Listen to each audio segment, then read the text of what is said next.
Thank you, Katie. Tēnā koutou katoa, and good afternoon or welcome back to Te Toru Whanaka Ōrākei Link University for this next part of the Bioeconomy Series. My name is Grant Edwards, and Vice Chancellor here at Link University. It's an absolute pleasure to welcome you here today, particularly for this joint seminar series between Link University and the Bioeconomy Science Institute. Through this, we hope to create a platform of conversations that bring science, industry and the wider community together and explore some of those future directions for our land-based sectors.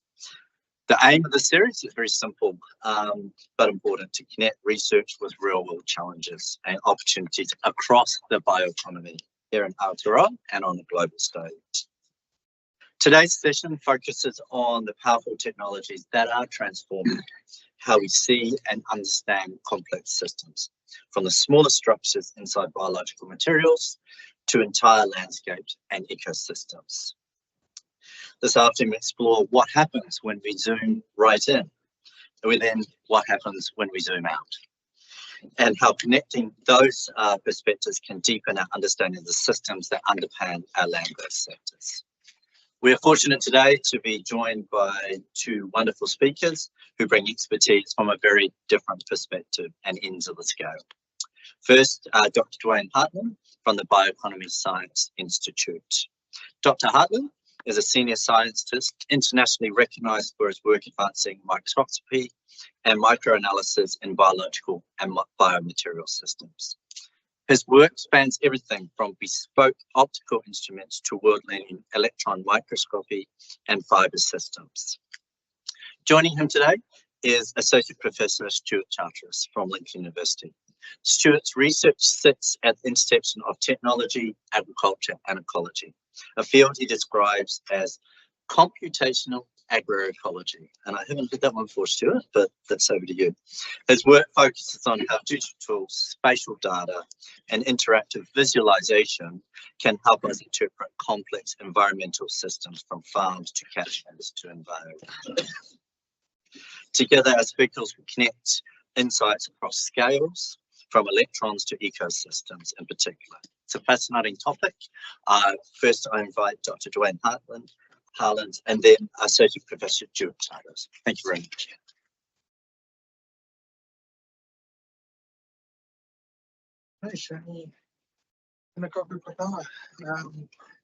So I see where I'm from. So from microscopy, but I'm of course just a stone's throw across in the new building over here. And I come from a team called Proteins and Metabolites. We have a strong microscopy and microanalysis, especially advanced sort of microscopy methods over there. I've got a couple of colleagues who have done most of the work that I'm going to show today, of course, Marina Hakena and Kim Parker. And the team we're in also covers proteomics and metabolomics. Okay. Oh, yeah, that's already done. Okay. So obviously we are trying to connect things together, but our team is largely working at the molecular to microscopic scale. Also, Bioeconomy Science Institute, it's something that's relatively new. We're still trying to get ourselves organised completely. Things are progressing, and as you can imagine, in terms of microscopy, which is my area, suddenly we've got the microscopy that planting foods, Scion and the Archiphenol did, and all of their tools potentially available to us. So we're now spread all over the country, and we've got a really world-class combination of capabilities. I'm not going to really talk about those or do a tour, but if anyone is interested in anything up there, just give me a call. I'm really happy to put people in contact with anybody. I'm also a member of the Microscopy Professional Society, Microscopy New Zealand, so I'm pretty well networked around with everything. I'm going to talk about Lincoln, because this is events about Lincoln and special capabilities we have here. And so I thought I would focus on some relatively unique, certainly unique within the Bioeconomy Science Institute and relatively unique within New Zealand capabilities. We've been here for a long time, though, maybe hidden away under World Research Organisation originally. We got our first transmission electron microscope in 1968. We've been moving along I used to say the joke that I moved organizations like 3 times, but I was still sitting in the same chair. They're just things move around, but I can't do that anymore because we do have this fantastic new building over here. And also, we no longer have the microscope from 1968. We have the poster that's in the background. But what we did have is we were very fortunate a year and a half ago to get a really state-of-the-art modern microscope, and we planned the capabilities around this in line with what we thought was required, especially with the primary industries, science, and next things that needed doing, things that people haven't done before and wish they could. Unfortunate thing about it is it does look like a freezer and a diesel locomotive baby, but that is kind of like most equipment now in that. So we do a lot of microscopy, everything from macro photography down to sort of using X-rays and spectroscopy methods to look at structural elements of chemistry. But I have chosen transmission electron microscopy in particular because it covers probably one of the widest ranges of magnifications you can get in any instruments we've used. We can go from looking at things that are almost a millimeter scale, which is much like histology, light microscopy with things and slides, right way down to looking at protein complexes and bits of viruses and things like that, and measuring things from those. And there's no other method that can really get that range of things easily. And in some ways, it's also pretty intuitive if you know anything about light microscopy. Although there's a massive magnification range and we're looking at thin samples, we're using electrons instead of photons. We're using lenses, which are electromagnetic lenses instead of glass ones. We're still producing a projection through a sample, but we're using atoms instead of colored dyes to spot different things. So we often use heavy metals to stain things so that we can see contrast. One thing is, and this will be quite different from the next speaker, I suspect, because they can't prepare the landscape by dumping a heap of heavy metals or fixatives on it. Preparing samples are incredibly important for this technique. So we need a thin sample, but a lot of the time we go through a long process of fixing that sample, halting all the biochemistry, making sure nothing moves, putting it in resin, plastic, and then cutting thin sections from it to look through. But also it can be as simple as taking a microbial solution or something like that and drying it down on a little grid, a little metal grid we use with polymer film, and looking at it directly, such as this poor bacterium here is surrounded by enemy viruses there.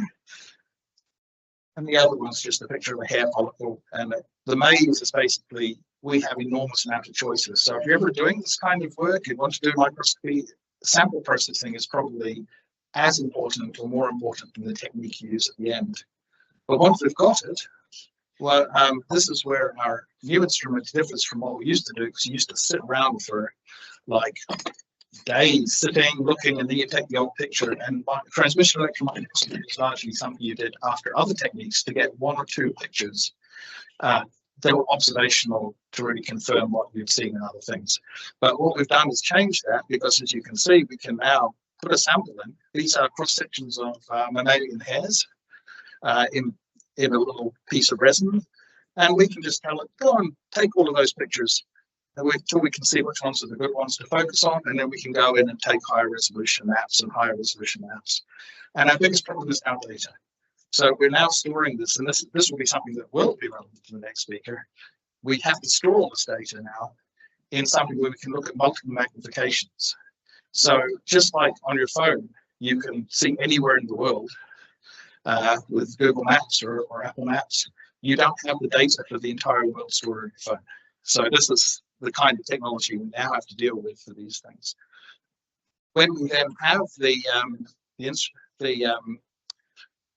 when we actually observe these things, we get something like this. So these are from a sheep have rumens. A rumen is basically a bacterial fermentation chamber that does most of the digestion of cellulose, and it's full of bacteria.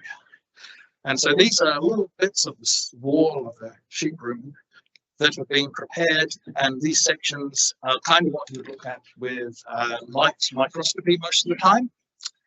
But what we're doing here is showing what happens once we've taken a couple of these grids. And we can kind of zoom down into them. We can find an area we said, oh, we made a high resolution grid there, and suddenly we're looking at the surface of the inside of the rumen, which is kind of like skin. We can have areas we've zoomed in further. We can see these are individual bacteria, and the stuff coming out is the skin, effectively. So they're probably feeding on a little bit on the inside of the rumen, which might be a specialized population. And likewise, it's almost like a landscape populated by these guys, and they're all like a little crowd in a zoo of bacteria in a complex community. And so we can basically just go and take as many of these areas as we want. We can also look at other things. Here's a blood vessel, a capillary with some red blood cells in. There's collagen fibrils around inside the dermis. So we can add all of this to the same map and go back and forth and take measurements. We can add other kinds of imaging, such as this is something I'll talk about in a minute, called scanning transmission electron microscopy, which is another new feature that our instrument has. And you might say, well, that's really cool. It's an awesome gimmick. It's a great video to sort of zoom in and play with. But it's actually incredibly useful because it changes the way we work. And these tools, not just the physical ones, but software ones, are incredibly important. It allows us, for example, go in and we can take microbes and we can find some areas and we can send the database to someone we're working with, and they can say, oh yeah, I can just see those ones look good, those ones look good, and we can take the higher magnification images and get exactly what people want really quickly without us having to be experts. And the other thing we've been doing is we transport these images. So here's an example of a project we were looking at some mammalian hairs, and we were looking at different types of them, and we really wanted to know something about the conditions they'd been through. And instead of just doing forward light microscopy or something, we could do the whole lot in here. We take all the measurements, because in that giant map we can come up with a imaging plan, a kind of strategy for this area, this type of area, this type of area. And it all happens overnight while you're asleep, and it's collecting data for you. So we were able to collect about what would have been 6 months worth of data in 6 weeks with this technique. Problem was then we had 6 months of data to do stuff with, but that's a different problem. In fact, our biggest problem now is transferring files, storing files, doing things with files. But in that is also an opportunity with this big data, because we can start bringing in the clever techniques like those microbes. Well, there's gram-positive and gram-negative ones. There's different types. We can. It's a too difficult problem to look through 10,000 of these and count them, but machine learning can. So that's the kind of direction we're going in order to automate statistical analysis from these big data sets.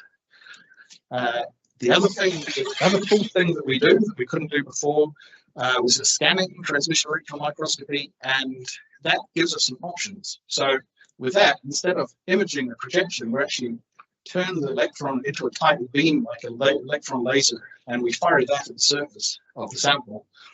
And sometimes electrons go in and they, kind of like a pool ball, fire other electrons out. And that leaves a gap. And when that gap is filled in the right bottom there, it releases an X-ray. And that X-ray is, the properties of that X-ray are determined by the element it's in, which is a fancy way of saying that we can use this to detect different elements. And it's something on the left there that's been used in the nanotech industry for a long time in integrated circuits and that kind of thing. So like we're really worried about very thin layers of things on top of each other in mobile phone memory and processors. But it's very rarely been used in the biological sciences. So example of something we're using, biochar. So biochar is a fancy charcoal. It's a really big thing at the moment because people are trying to figure out ways of taking material from that were in our primary sector, turning it into something that can be used for remediating poor soil and things like that. But exactly what's in there and how it's organized is really important. And so this is just TEM images of just some tiny particles there, looking at them. But the biochar, we can now look at it with the scanning transmission electron microscope up there mode. We're now looking at the surface, so it's gone inverted. So we're looking, and then we can look at those elements, and we've got a spectrum up in the corner there that shows you the kind of data we get out of that, and we can deconvolute that into the different elements and come up with images. So surprisingly, biochar is mostly carbon, which we can't already knew. But more importantly, we can also see other trace elements in there, which could be really important for either avoiding, we don't want to have heavy metals in our soils, could be really good if we want to use it for something that we want to add, like phosphorus. And the important thing here is that we can make measurements. So we can measure the percentage mass fraction and things like that from these. If we take that same material we put now in a thin section embedded in resin, we can now look at the same sort of ways as before. And this is highly porous, tiny pores, and we can actually see those nanopores in there, which then can be used to correlate with other methods for investigating what kind of massive surface areas these materials might have, which are important to their function. And of course, we can do the same thing. So we can look, for example, now we're looking at a thin cross-section rather than the whole particle surface. And that thin cross-section will tell us how these elements are actually distributed through the particles, in this case, very homogeneously. And again, we can come up with measurements of exactly what we've got. But that was kind of like the material scientists were doing. You know, and geologists, they tend to do that kind of thing. What really excited us about this was some medical research came out of Europe, where they were doing it on it was work on diabetes, and they were looking at for a mouse pancreas, I think it was. But they were using this technique to try and identify what kind of elements were inside different vacuoles inside these cells, and from that, try and work out what had changed in terms of linking those to proteins and biochemistry. No one had really done that before, which is surprising, but that's the case. You could also use it to look for probes and immunolabels that you put in to identify specific things. But the whole thing was this color electron microscopy, where everything we'd done before was kind of black and white. You see everything, but you see everything in monochrome. What we have done, this is a project in collaboration with the British Institute up in Massey, and we took, in this case, it's linseeds, and we're interested in seeing what we can do with this in terms of identifying what's happening inside different kinds of seeds and different kinds of other storage material important to the food industry. So linseed's nice, got a bunch of different layers there. What we've done is taken just a tiny cell. We're looking at a single cell from inside the radicle, which is the embryonic part of it. And we see up there the stem image is kind of white on black. It's actually the inverse of what you'd see with transmission electron microscopy if anyone's used to seeing those images. But we've got a single cell, and inside that we can then start applying this technique. And so we can say, oh yeah, well, surprisingly, not surprisingly, most of everything's got carbon in it. So lipids, carbohydrates, proteins, all the things inside the cell, good cell, made of carbon. But we can also see that there's some differences in phosphorus levels, sulfur levels, and although it's a little bit hard to see on here, nitrogen levels. And that's where we can start getting it a little bit tricky, because we can say, well, the main things that have nitrogen inside the cell are proteins. Lipids and fats and oils and things don't have the nitrogens. Some things have phosphorus, and phosphorus is a really important part. So we can start piecing together where we think exactly these things are. So yeah, could be phosphorylated proteins at high levels of cysteine and methionine. And so you can kind of make a link then to biochemistry, food chemistry, that could be important at a higher level. And of course, it's just great for having colored pictures like this. And we can still go in and choose points and little areas, and we can pull different spectra out there to make comparisons as well, get some quantitative information. And so I'm hoping that that is an interesting little insight into one of the more unique things we have on this campus at that level. So thank you.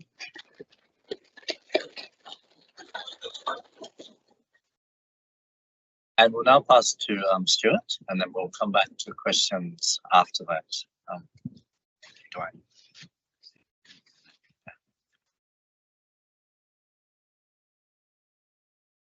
You and Koto, and thank you, Duane. That was really interesting, and we've just been really narrow on one area of science, and really at the minuscule scale. And so I want to now do the complete opposite. We're going to go relatively broad, and I'm going to start off by taking us to the birth of the universe. So I don't think you can get a much bigger scale than that.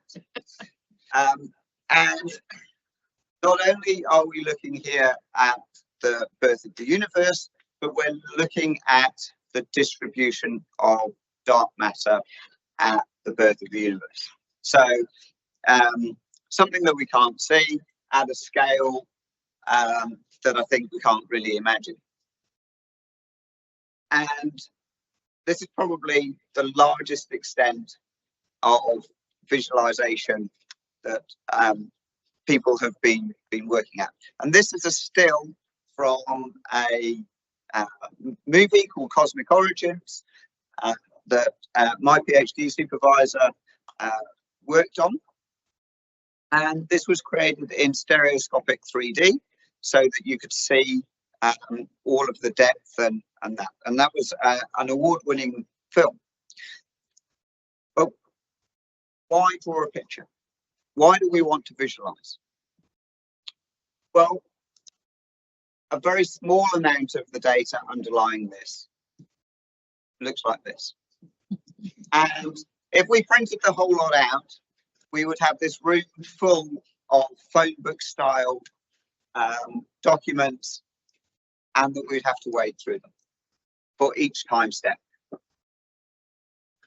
And I don't know about you, but for me, a picture is far more understandable and easy to see what is going on.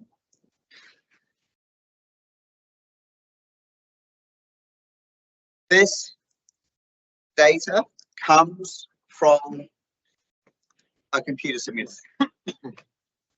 So it is trying out different scenarios, running different models of what can happen, could have happened at the birth of the universe, and by generating images, scientists can look at those, compare, and see if they match how they understand that the universe has evolved, and test out their theories, hypotheses around dark matter and how it's evolved. So moving down to a little bit of a closer scale and thinking about Earth. Around Earth, we have a large number of satellites that are capturing all sorts of different sets of imagery. And some of that is in the visible spectrum, so red, green, blue light that we can see, but also capturing things in the near infrared and using radar and other technologies to examine the Earth's surface.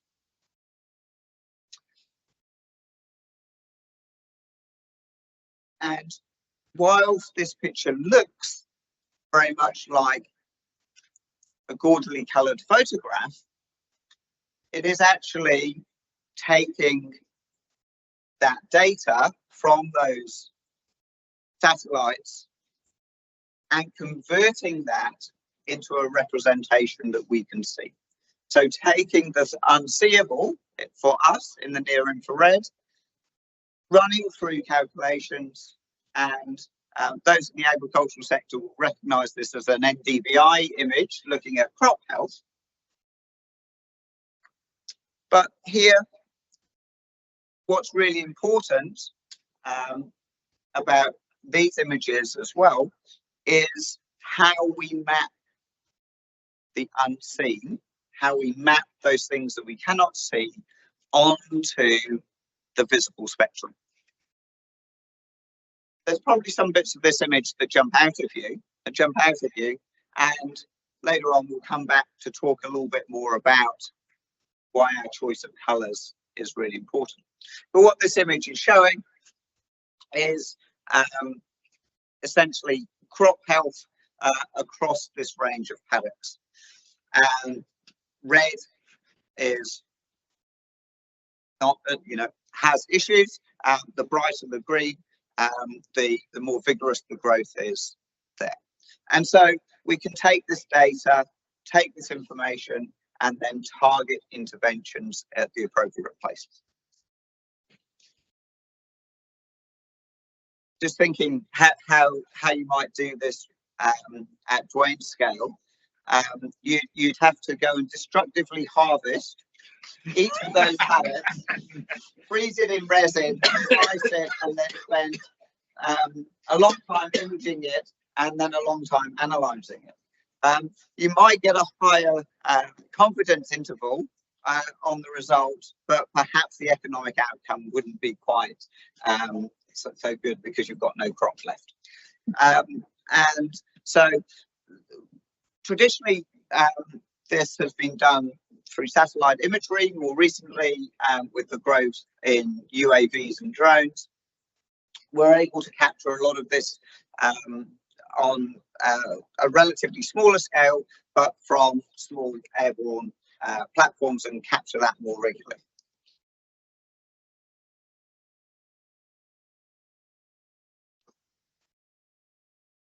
This does look like a photograph, but this is a representation of part of Mount Grande, the university's high country station, and this is a snap out of a virtual reality reconstruction of Mount Grande that we built, and this brings together a digital elevation model, so understanding the terrain heights at Mount Grande, along with aerial imagery. You can tell it was taken when there was snow on the ground, and brought into a game engine environment so that it could be turned into a 3D representation of the high country station. And what we've then gone on and been able to do is say, well, this is a current capture of the high country station. What if we look at alternative possible futures for that and change what that landscape looks like? And in virtual reality, then we can invite people into that space to explore that and understand their reaction to it, but also use that understanding then to feed into other models to understand what the economic impacts would be like, what the agricultural impacts and outcomes would be like. This is just a very small part, but we can go to some very photorealistic representations of the landscape. And putting this picture up reminded me of a story that with my late grandmother. She had a computer, and one of her favorite activities was to go onto Google Maps and to visit places, tourist hotspots, just random places. Visit the grandchildren on Google Maps, zoom into the house and have a look around and try and understand that environment that they were in, understand and see different landscapes. And so in this case, visualization is giving us the ability to transport people virtually into different environments and for them to gain some understanding of what that space is like without having to necessarily go there themselves.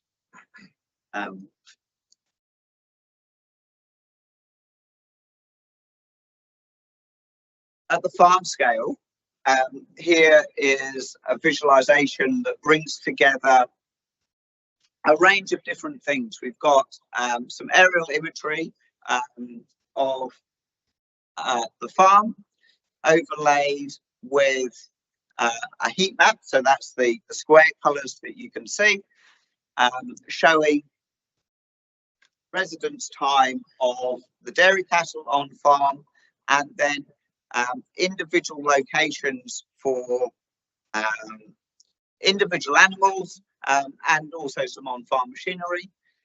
Each color-coded, each of those animals color-coded by their internal or their temperature. And you can see that hopefully one of those is flashing red, or highlighted in red, indicating that there's an error condition, or that there's something that needs to be investigated.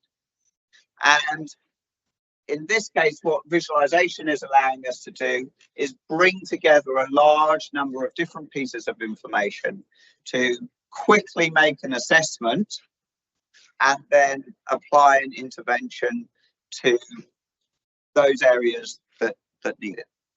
We don't have to go round and visit each of the animals to check on them.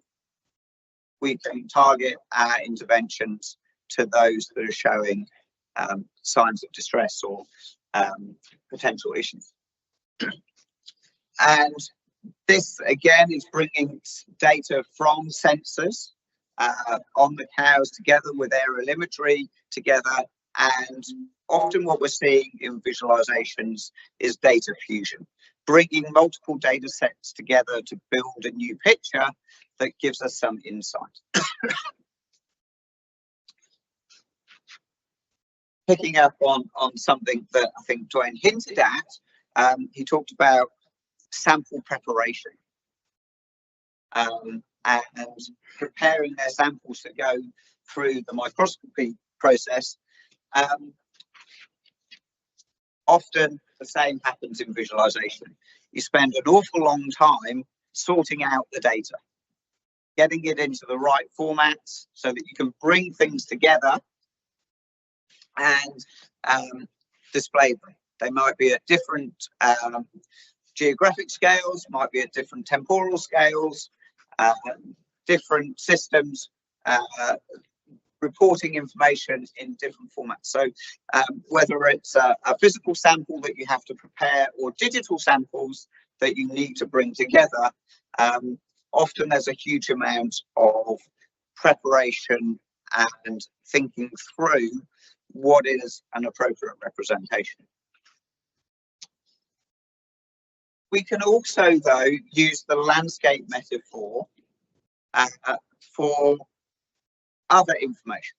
This is a visualization called Component City, where the information in here doesn't have a geographic component. It doesn't have a spatial component. It is of some software code, and the properties that that software has are mapped onto physical and geographic properties, and then they can be represented on, in this case, a sort of a city grid. And at the front, you can see this monument with the different coloured bars at the top, providing a wayfinding anchor in the centre, so that when we're in the landscape, we can understand which part of the landscape we're in. So even data that doesn't have a physical component, we can use a physical analogy to be able to bring that information in and for people to explore it. So I said before, particularly with the NDVI picture, the colours that we pick and how we design the information are really important. If I asked you to pick out the black circle in each of these pictures, Well, in this first one, it's really easy because there's only a single black circle. Everything else is black. Is white. Sorry. If I ask you to do it in the second image, it gets a lot harder because visually we have to A, find all the things that are black, and then B, distinguish between those things that are squares and those things that are circles. This is called, or this ability to zoom in on a particular thing is called pre-attentive processing. So it's one of those things that we do naturally without thinking about it. Zoom in on the thing that stands out.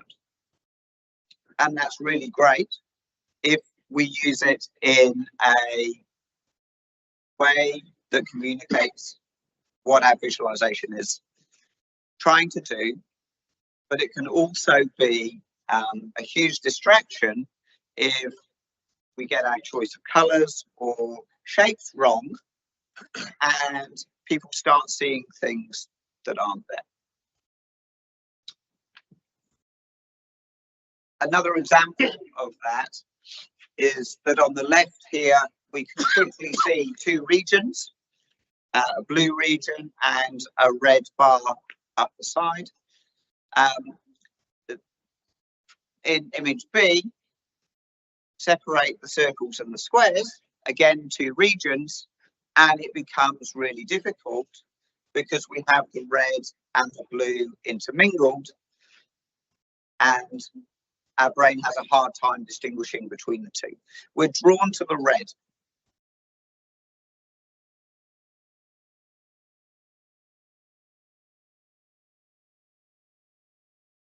So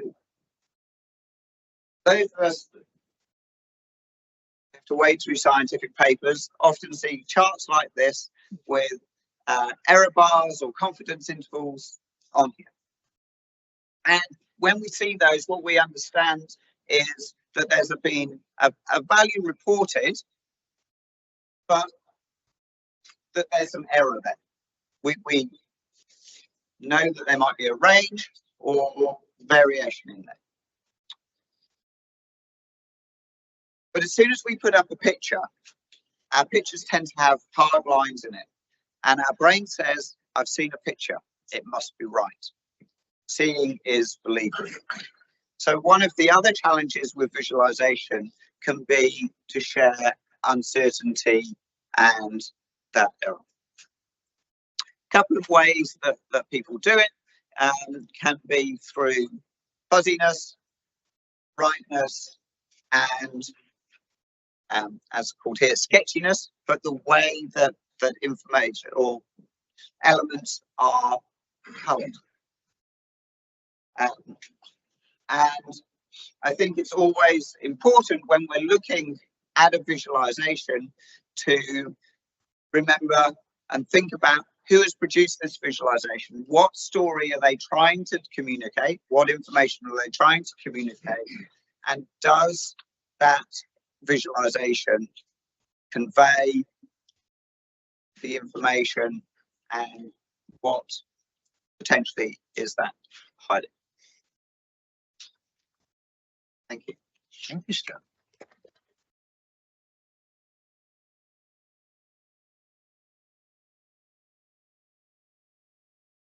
Thank you, both Duane and Stuart. There's an opportunity now to ask some questions, and I have some here, and I will invite Stuart and Duane back to the stalls here, answer some questions.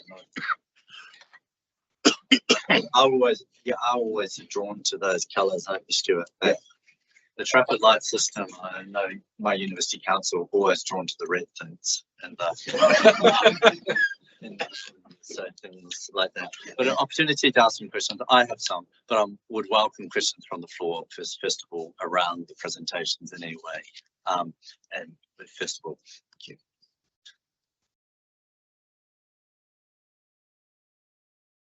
birth, please. Thank you. How much did that new microscope cost? Again, that was cheap. Oof, yeah, they're not, and that's actually one of the problems with a lot of the new cutting-edge techniques that we want to work at a world-class level, and it's a challenging environment out there. So I can't tell you exactly how much we paid for it, but the shelf value was just a little over $2 million. So it's that kind of. Unfortunately, everything has become more expensive.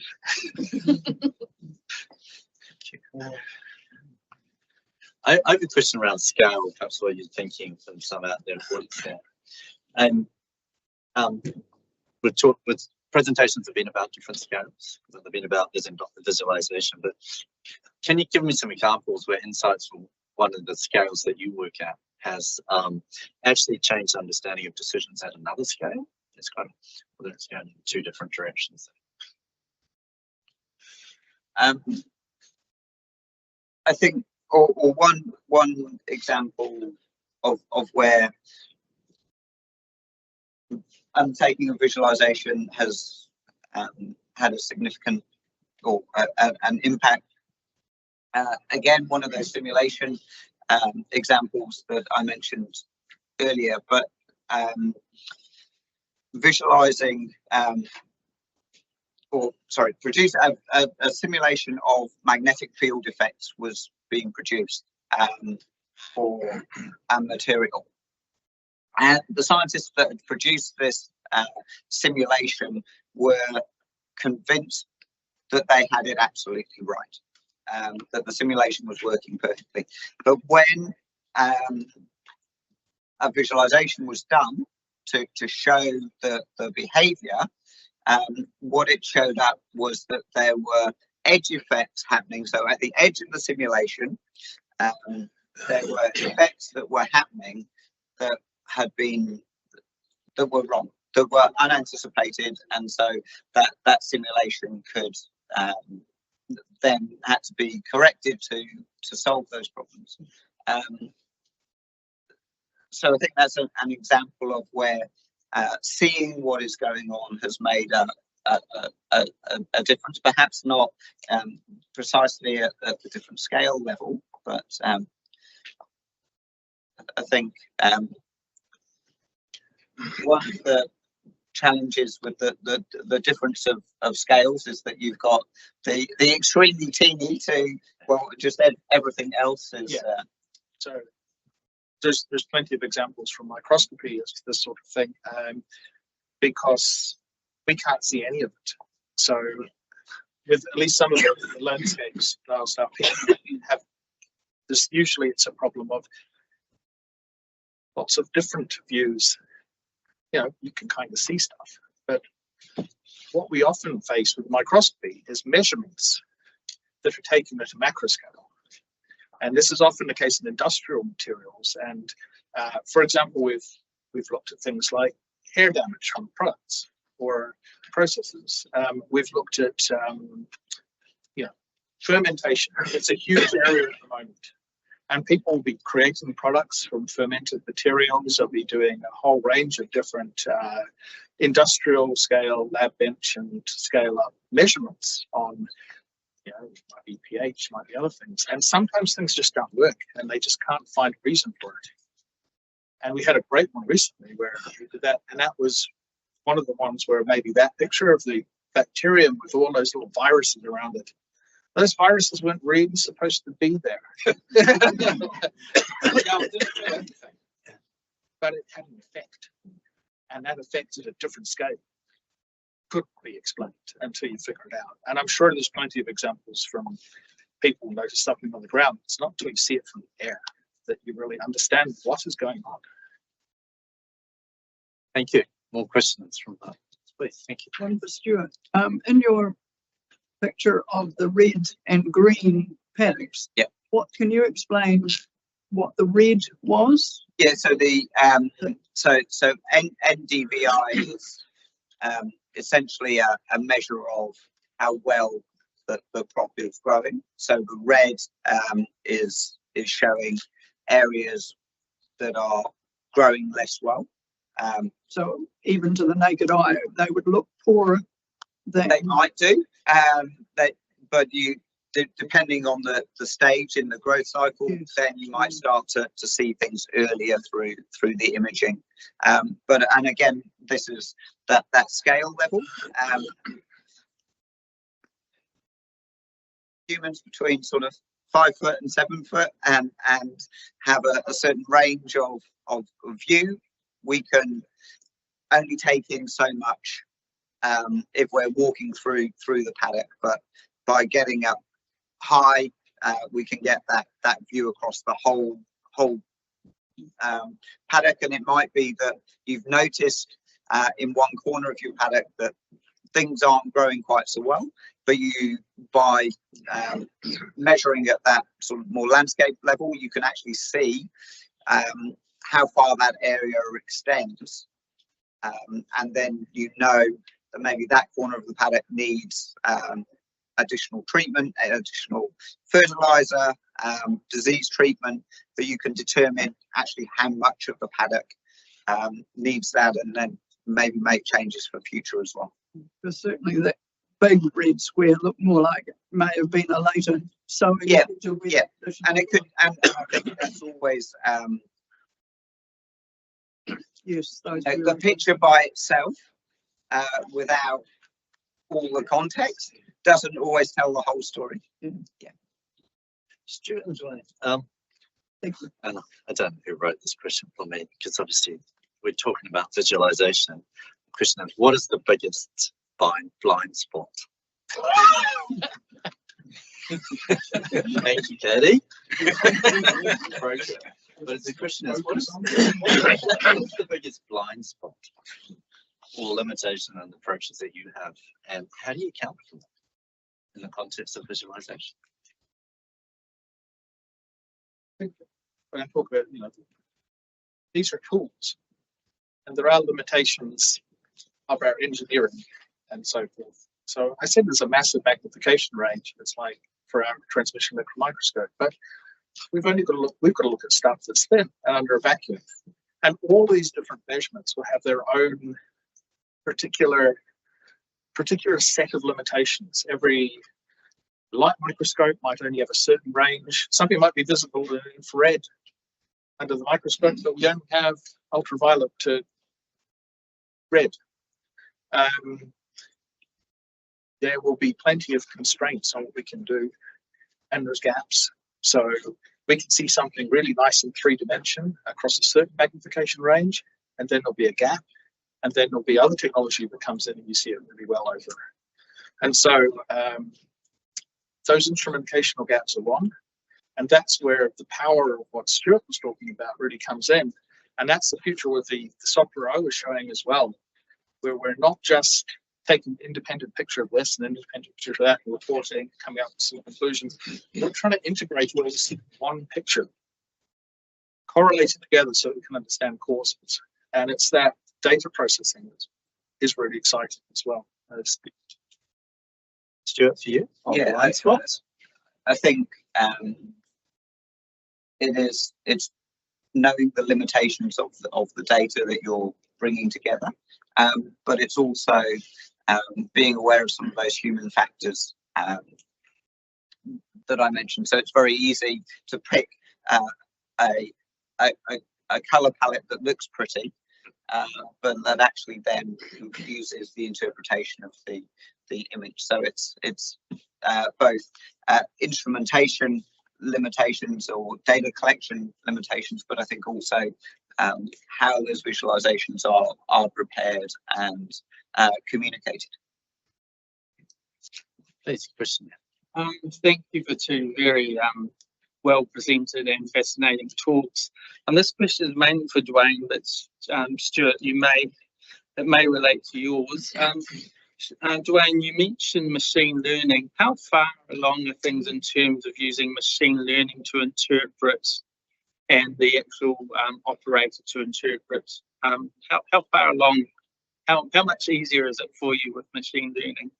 It's early days, and there's, like we've seen with all AI and machine learning type things. There's massive dangers of just letting these things be a substitute for human knowledge, because they're not. They're a pattern matching machine, and so you really need to know everything about your sample.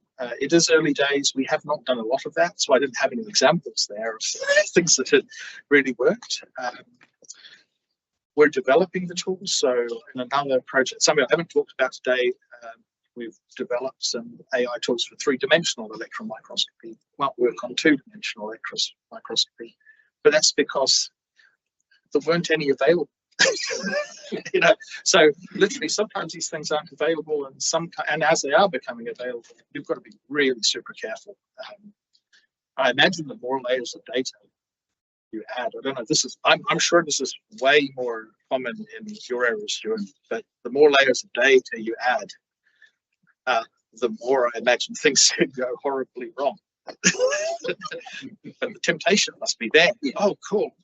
We can take all these things and we can get the AI typing to ChatGPT, give me the answer, and it'll give you an answer. Whether it's the right one. I think most of the effective machine learning approaches have been quite niche and narrow. So the medical domain have had quite a lot, and for sort of routine tasks. So in GIS image processing, taking an aerial image and going, is that a building? Yes, no, and I think what you tend to find is that it's that probability. It will come out with a probability score that object is the thing that it's supposed to be, and you can set a threshold where you're pretty sure it's right. But then there's going to always be an area where it's either missed something or it's thought that something is, a building in that example, and actually it's not. It just happens to be a square set of fences with a funny shadow, and it happens to look like a building in that image. So there's always going to be that human in the loop to validate. It's the old 80-20 rule. You can take away a lot of the grunt work once you get up to a certain level, but there's always going to be a piece that you need to check. But thank you. I was trying to say one thing to connect that with. We're talking about images. In some ways, it doesn't matter if those images and multiple types of measurements that are in images came from the nanometer scale, or the kilometer scale, or the parsec scale. there's still what Stuart showed at one of the slides, which is just a big pile of numbers. And so the same tools that we can implement on some of these things have amazing crossover across all these scales. That's one giant connector between us. And Ken, we're nearing the end of the time. There's 2 questions here, Murph, and then at the back, please. And then we'll wrap up after that. Thank you. Thank you, Stuart. Stuart, have you done any work around hyperspectral and the cutting edge? Yeah, so looks like huge potential. The university, in its last CapEx round, we acquired a hyperspectral camera to go on our drone. So we've got a couple of projects that are looking to kick off, and a PhD student who's working with that. So yeah, that's what's that being used for?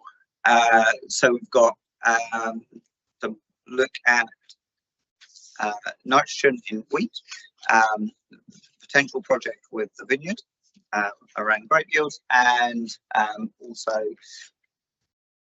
what James doing, Shannon, a native vegetation growth. Looking at replanted native vegetation, and using the hyperspectral to understand which species have established themselves well over time, and which ones have struggled, and seeing if that can give us some insights into that. Thank you. And one last question. My question, do you have, I presume you have the capability to store all the data here on site, is that correct? Directed in both directions. The Bioeconomy Science Institute. Bioeconomy Science Institute, it is highly varied. We'll come up with something eventually that everyone's using. But the parts of that we were from, I guess, was AgResearch, and they've heavily invested in RIANs, sometimes we call it MESI, supercomputer. And we've got big data storage things where I think it's in Wellington, probably sitting on the fault line, hopefully not, where everything is stored remotely. So we've become much more networked, I feel, but there's a lot of challenges as well with data storage, not just the physical storage, having it available and the speeds, all massive problems, but there's also things like Maori data sovereignty and dealing with different kinds of confidentiality and a lot of other nuances to how data is stored. Okay, Stuart? Yeah, I'll just echo that, and different disciplines and domains also have different requirements when you publish about making data available, so that can also impact. And I think the other thing, down at the bottom of one of Duane's slides, he had 2.5 terabytes, of data produced off 6 weeks' work, and that was before any of the processing had happened and the downstream analytics. So it's often the same problem that libraries have. What do you keep, and for how long do you keep it, and where is it better to go and reproduce the data rather than storing it long term? It's the data storage, curation, and all of those other issues that Duane mentioned. They're a big problem, and sometimes storing it locally is a good answer, but other times working with other collaborators nationally or internationally is the way that goes. We're increasingly seeing the role of a specialized person, a data curator, and we're rapidly seeing the rise of data scientists being particularly trained as data scientists rather than having picked that up after working with statistics, maths, or computer science, which used to be the case. Duane and Stuart, thank you for this absolutely fascinating insight into imaging and visualization and data analysis as well. I think given everyone some food for thought as to what is possible in this particular sphere, and looked into some of how it can be more integrated across the sector, included right through to how we create that data. Thank you once again for your time today and delivering those presentations. Thank you to the audience for turning up here today and actually hearing about another joint seminar which is brought together by Link University and the Bioeconomy Science Institute. Thank you for your time today. I invite you to join us for a cup of tea and some light refreshments in the foyer, please. Thank you.